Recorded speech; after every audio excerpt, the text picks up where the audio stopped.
लगातार हम आपको राजनीतिक शख्सियत की बातें बताते रहते हैं, मगर आज कुछ अलग बता रहे हैं। आज बात अभिनय की हो रही है। बातें इस पोस्टर की करेंगे क्योंकि पीछे पोस्टर आप देख रहे होंगे, आखिर पलायन कब तक। इस पोस्टर के माध्यम से मैं बताना चाहूँगा कि सहारनपुर से हमारी क्षेत्र से नाम कमाने वाली अदाकारा हमारे साथ मौजूद हैं और उनसे खुद जुड़ते हैं, पूछते हैं कि किस प्रकार से ये पलायन की बातें आ रही हैं। क्योंकि सहारनपुर से एक पिक्चर तो नहीं कहूँगा, ये पिक्चर रिलीज मुंबई से हो रही है, मगर अदाकारा सहारनपुर की हैं। तो सीधे जुड़ते हैं। सबसे पहले मैम स्वागत है आपका। जी धन्यवाद। जी मैम, कैसे मानते हैं ये पिक्चर के लिए, कब कैसे तैयारी किया आपने इसमें? देखिए, अगर मैं फिल्म की बात कहूँ तो वैसे तो मैं सक्रिय रूप से काम कर ही रही हूँ इंडस्ट्री में। तो इसका मैंने ऑडिशन दिया था लगभग अगस्त लास्ट में मैंने इसका ऑडिशन दिया था।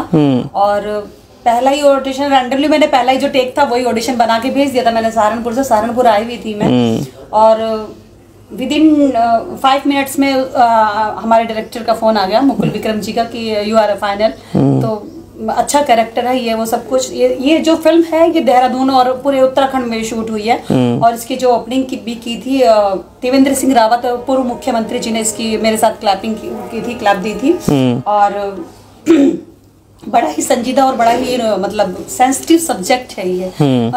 इस तरह के लोग सब्जेक्ट बनाना पसंद नहीं करते क्योंकि कंट्रोवर्शियल अगर कहे तो ये चीजों में घिर जाते हैं और किसी कारणवश चीजें रिलीज नहीं हो पाती। चाहे वो ये कह लो, आप द कश्मीर कह लो, ये अभी आई है। तो इस तरह के जो सब्जेक्ट होते हैं थोड़े से कंट्रोवर्सी में आ जाते हैं। तो हमारे जो डायरेक्टर मुकुल विक्रम जी को मैं कहूँ तो उन्होंने इस सब्जेक्ट को उठाया और मेरे से इतना अच्छा उन्होंने इसमें जो काम करवाया। तो मैंने सबसे पहले मुकुल विक्रम जी को मैं धन्यवाद अदा करना चाहती हूँ आपके चैनल के माध्यम से कि उन्होंने मेरे से इतना अच्छा काम करवाया इस फिल्म में। और मुकुल विक्रम जी ने इस कहानी के ऊपर, इस सब्जेक्ट के ऊपर लगभग 3 साल उन्होंने वर्क किया बड़ी बारीकी से, बंद कमरे में रह के, और पूरा इसको एक एक चीज को, इसके डायलॉग्स को, इसके स्क्रीन प्ले, मतलब उन्होंने एक तरह से अपने 3 साल जिंदगी को इस फिल्म को दिए हैं मुकुल विक्रम जी ने। उर्मिला आपका नाम है और आप भाजपा से भी जुड़ी है, भाजपा नेत्री भी हैं, अदाकारा भी हैं, तो इतनी ये मल्टी टैलेंटेड वर्क कहाँ से आ गया मैम आपके अंदर? ये तो गॉड गिफ्टेड है, माँ सरस्वती का आशीर्वाद है। वीडियो भी वायरल खूब हुई है आपकी। जब शुरुआत में आपने एक एरिया में जाकर के मूर्ति प्रकरण हुआ था तो बड़ी बेबाक होकर के वायरल होकर के आई थी उस समय। हाँ जी। हाँ, अगर मैं मूर्ति की बात कहूँ तो देखिए, मैं दलित समाज से हूँ और हमेशा जहाँ समाज की जहाँ बात आती है तो वहाँ मैं बढ़ चढ़ के हिस्सा लेती हूँ। जहाँ पर भी मुझे लगता है कि मेरे समाज का शोषण हो रहा है तो मैं वहाँ फिर मैं हर चीज को साइड में रख के फिर मैं समाज के साथ खड़ी होती हूँ। तो अगर मैं मूर्ति की बात कहूँ, हाँ, वो मैंने मूर्ति रखवाई थी और प्रशासन उस पूरे गांव में पूरी फोर्स थी।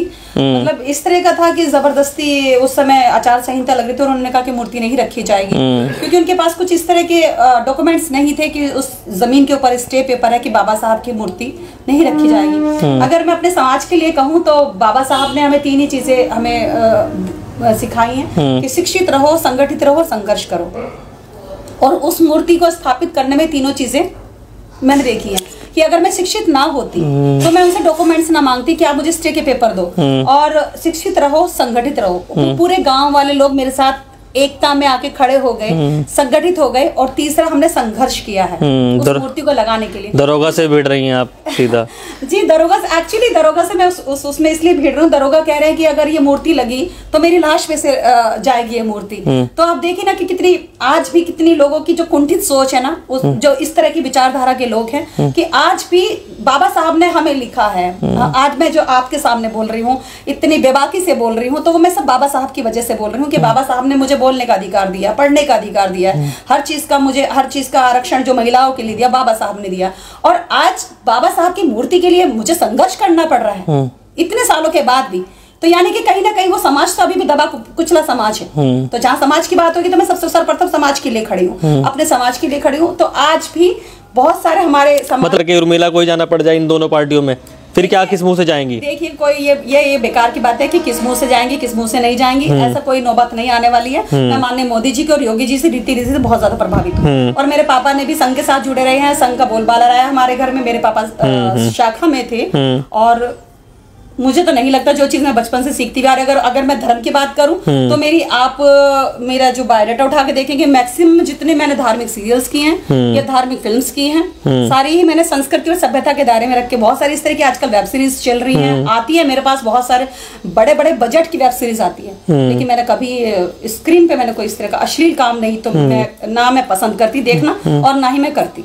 मेरी चाहे माँ दुर्गा शाकुंभरी कह लो या ज्वाला माँ कह लो या मंगलवार व्रत कथा कह लो या बालाजी का इतिहास कह लो, बालाजी के दरबार में इंसाफ मिलेगा कह लो या शाम का दीवाना कह लो, बहुत सारी धार्मिक मेरी इस तरह की फिल्में हैं कि धार्मिक, अगर मैं इंडस्ट्री की बात करूं तो मैंने धार्मिक का एक टाइम में पूरा परचम लहरा दिया था हर भगवान के ऊपर। जासूस विजय की बात कर लीजिए आप। हाँ, जासूस विजय तो एक सीरियल था। जासूस विजय, अंतर्मन का, क्राइम पेट्रोल में आपका था, फियर फाइल्स में आपका था, फाइल्स में था, क्राइम पेट्रोल, सावधान इंडिया, और अम्मा के बाबू की बेबी में मैंने नेगेटिव कैरेक्टर किया है। मेरे साईं तो बड़ा जाना माना सीरियल चला, उसमें मैंने नर्मदा की भूमिका निभाई थी। जो साईं भक्त थी, घर में काम करती थी वो एक ठाकुर के यहाँ, तो वो मैंने लगभग 2 साल तक मैंने किया है।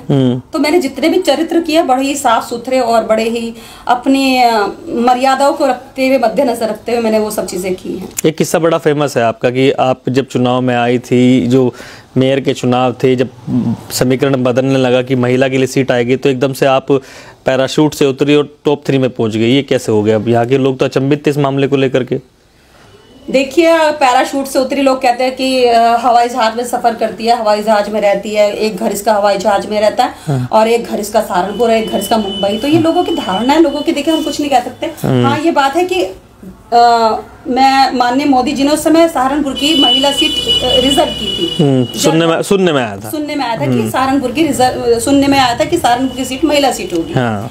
तो महिलाओं ने सबने दावे डाल रखे थे। भारतीय जनता पार्टी के दिग्गज महिलाएं थी जो 20-20 साल से 25-25 साल से यहाँ पर सक्रिय रूप से काम कर रही थी।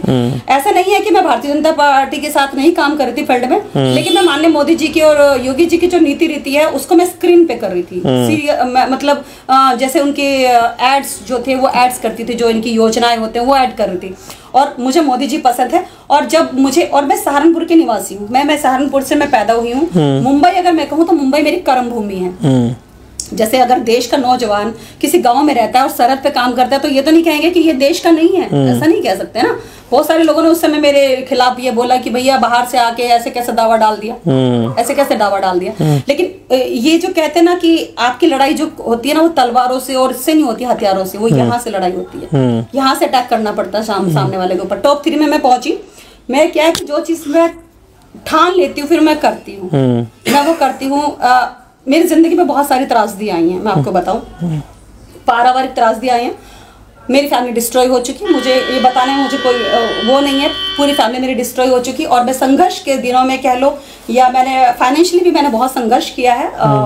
कोर्ट कचहरी मैंने देखा, बड़ी बारीकी से देखा, और उन सब जिस समय लोग पंखे से लटक जाते हैं उस समय मैं लड़ी हूँ। या तो कहते हैं लटक जाओ या लड़ जाओ।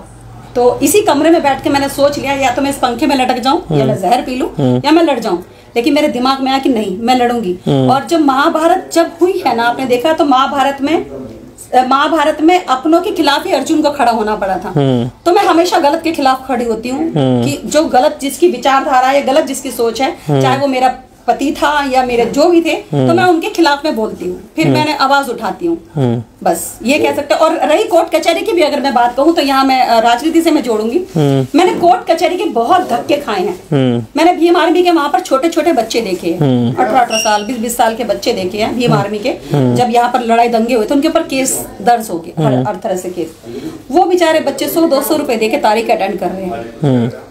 तो बाबा साहब ने कभी भी मतलब इस तरह की बात नहीं, मगर वो तो मूवमेंट हुआ, तो चंद्रशेखर खुद कहते हैं कि भाई मूवमेंट हुआ तो अब समाज को, जब समाज लड़ेगा तभी तो भागीदारी लेगा। आप खुद कह रही इस बात को लेकर लड़ेगा, लेकिन कभी भी इस तरह की प्रवृत्ति बाबा साहब ने नहीं सिखाया कि मैं भी वहां पे जाके तलवारें निकालूं, मार। मैंने भी मूर्ति लगवाई है ना, मैंने भी मूर्ति लगवाई है, लेकिन मैंने सभ्यता के दायरे में और कानून के दायरे में रह के मैंने मूर्ति लगाई। मैंने कहा मुझे पेपर दिखाइए कि अगर स्टे इस जमीन के ऊपर स्टे है तो आप मुझे दिखाइए। ये ऐसे नहीं कि मैंने तलवारें निकाली, गाली गलौज करा, यही करा। मैंने सभ्यता के दायरे में बड़े शालीनता के साथ मैंने वो मूर्ति रात को 9:30 बजे स्थापित करा। अब तो शासन प्रशासन खुद जा रहा है बड़गांव में, इधर जो जिन क्षेत्रों में तनाव हुआ था, आप खुद जाकर के मीटिंग कर रहा है कि भाई ऐसा कुछ माहौल हो, क्योंकि आने वाले समय में रविदास जयंती है। हाँ, आने वाले समय में रविदास जयंती और भव्य रूप से रविदास जयंती बनेगी, और हमारी भी सबसे यही अपील है कि कोई लड़ाई झगड़े ना हो, दंगे ना हो। मैंने क्या कहा, मैं कभी ये नहीं चाहती हूँ कि मतलब चारों तरफ हिंसा फैले। चंद्रशेखर जी का जो थोड़ा सा जो मोटिव है जो चलने का है, वो हा हुल्लड़, लड़ाई झगड़े, दंगे करना और रास्ता जाम कर देना, इस तरह की प्रवृत्ति के वो लोग हैं। लेकिन ये इस तरह तो आंदोलन पे विश्वास नहीं करते आप?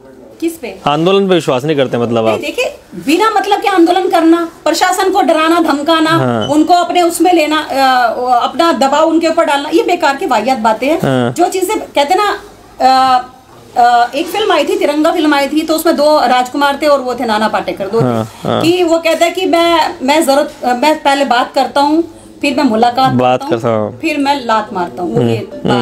लेकिन नाना पाटेकर किस्मत है कि पहले लात, फिर बात, फिर मुलाकात। तो वो भी मेरे समाज से है, मैं भी। और मैं, तो आपका क्या डायलॉग है, राजकुमार वाला है या फिर नाना पाटेकर वाला है? मेरा राजकुमार वाला है। अच्छा, तो पहले लात मार देंगे? नहीं, पहले नहीं। अच्छा, आप पहले बात करती हूँ, फिर मुलाकात। अच्छा, अगर जरूरत पड़ती है राजकुमार जी के साथ है, फिर मैं लात मारती हूँ। अच्छा, मतलब पहले आराम से बैठना है। अगर नहीं मिला हक? देखो, मैंने क्या कहा कि कुछ चीजें मैंने झेली है, और आफ्टर 23-24 इयर्स के बाद मेरी फैमिली डिस्ट्रॉय हुई है। I am separate, I am single. 23-24 years के बाद मैं अलग हुई हूँ, तो मैंने कितना शोषण झेला होगा। मेरी जो शादी है ब्राह्मणों में हुई थी, तो वो जो घड़ा है वो 1 साल में नहीं भरा, वो 24 साल में भरा है। धीरे धीरे उन चीजों को, वो कहते हैं ना, मैंने वो जैसे लात बात, वो मुलाकात नहीं, मैंने पहले मुलाकात, फिर बात, चीजों को सुलझाना, ये। लेकिन नहीं, जब मैंने देखा चीजें नहीं बन सकती, उस समय फिर मैंने लात मार दी। उर्मिला जी, 2 बच्चे हुए, 2 बच्चों का लालन पोषण हुआ, फिर पीछे बैक एंड में आपका कोरियोग्राफी जो आपको करना है, क्योंकि आप बॉलीवुड हस्ती भी है, अपना काम भी करना है, फिर एक साइड आपकी सियासत भी चल रही है, उसको भी संभालना है, और बैक साइड में पति हैं, तो सपोर्ट करते हैं इन चीज़ों के लिए? देखिए, मेरे बच्चे मुझे सपोर्ट करते हैं। मेरे बच्चे पढ़ रहे हैं, एक देहरादून पढ़ रहा है और एक दिल्ली पढ़ रहा है।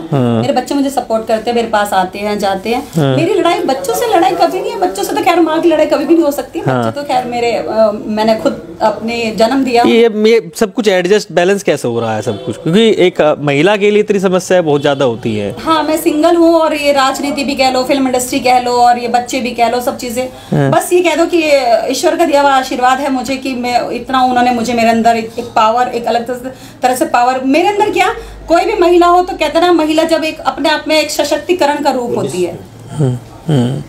ठीक है, तो मैं आप सिर्फ आखिरी सवाल ये पूछता हूँ कि आखिर पलायन कब तक का मोटिव क्या है?